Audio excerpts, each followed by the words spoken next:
Si mimi niko hapa mbele ya watu. Mimi naona mkirudisha nguo na pepa paka. Unaweka kofia, shati na kila kitu na viatu narudisha ya serikali.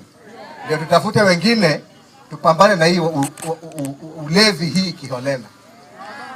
Pombe ya ungwana, ile ya ungwana kwa sehemu halali sisi hatukatai. Ile pombe mtu analamba kidogo tu ya kunini ya uzee. Lakini ingine ambayo mtu anakunywa pombe mpaka anageuka pombe.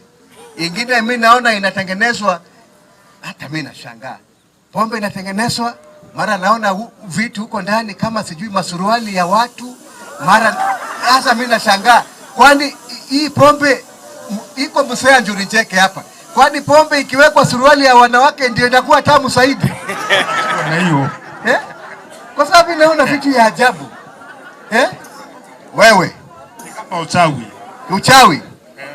Wacha niambie nyinyi, kila chifu anajua wevi wake, kila chifu anajua agemaji wake, kila chifu anajua watu ya bangi yake, kila chifu anajua watu wa kukata mabibi kwake.